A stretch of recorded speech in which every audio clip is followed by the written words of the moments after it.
അങ്ങനെ big boss അഗ്നി പരീക്ഷയുടെ ആദ്യത്തെ എലിമിനേഷൻ നടന്നു കഴിഞ്ഞിരിക്കുകയാണ്.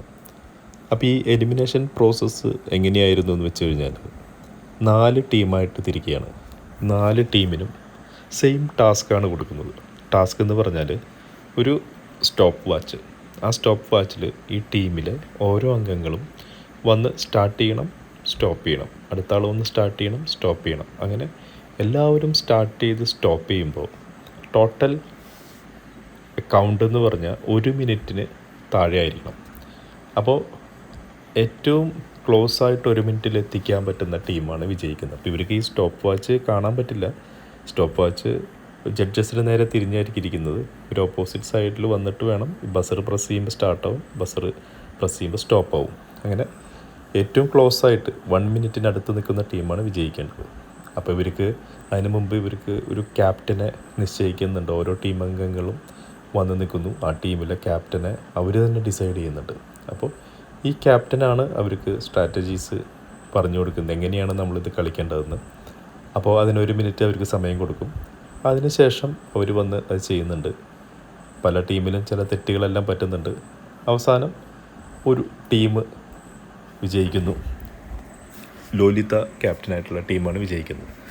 അപ്പോൾ ഏറ്റവും സ്കോർ കുറഞ്ഞ് നിന്ന ഒരു ടീം നിന്നാണ് എലിമിനേഷനിലുള്ള ആളുകളെ എടുക്കുന്നത്. അപ്പോൾ ഇതിൻ്റെ ഒരു പ്രത്യേകത എന്തെന്ന് വെച്ച് കഴിഞ്ഞാൽ ആ എലിമിനേഷനിൽ വന്ന ടീമിൽ പെൻഡുലം, ഇൻഫിനിറ്റി പെൻഡുലം എന്ന് പറയുന്നതും അവർക്കത് തിരിച്ചു കൊടുക്കേണ്ടി വരും. അതിനൊരു പവറും കിട്ടില്ല. അങ്ങനെ ആ ടീമിൽ നിന്നാണ് പിന്നെ ഒരു സെലക്ഷൻ നടക്കുന്നത്. അപ്പോൾ എലിമിനേഷന് ആദ്യം പല ആൾക്കാരെ സേവ് ചെയ്യുന്നുണ്ട്. രഞ്ജിനിയാണ് ആദ്യത്തെ എലിമിനേഷൻ പറഞ്ഞത്.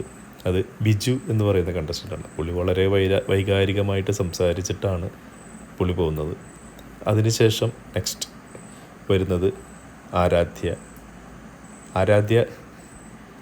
കഴിഞ്ഞതിന് ശേഷം പിന്നെ നിതിൻ കഴിഞ്ഞതിന് പിന്നെ ഈ റാഷ എന്ന് പറയുന്ന വ്യക്തി നല്ല രീതിയിൽ അവിടെ സംസാരിക്കുന്നുണ്ട്. കാരണം ഒരു ടീമിൽ ഒരു ക്യാപ്റ്റൻ്റെ തെറ്റുകൊണ്ട് ആ ഒരു ടീമിൽ വന്നതുകൊണ്ട് തന്നെ ഞാൻ പുറത്തു പോകാനായിട്ട് അർഹയല്ല, ഇതൊരു നല്ല തീരുമാനമല്ല എന്നെല്ലാം പറയുന്നുണ്ടെങ്കിലും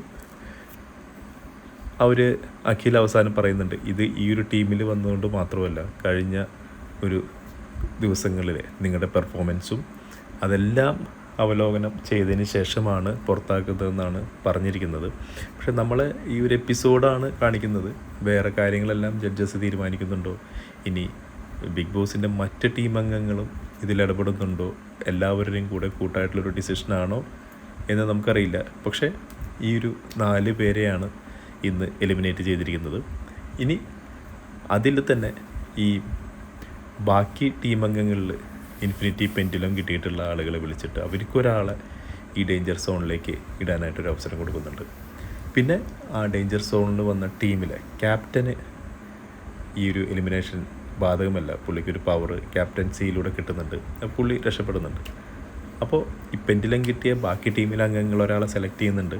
പക്ഷേ അവർ ലാസ്റ്റ് റഷയായിട്ട് വരുമ്പോൾ റഷയാണ് എലിമിനേറ്റ് ചെയ്യുന്നത്.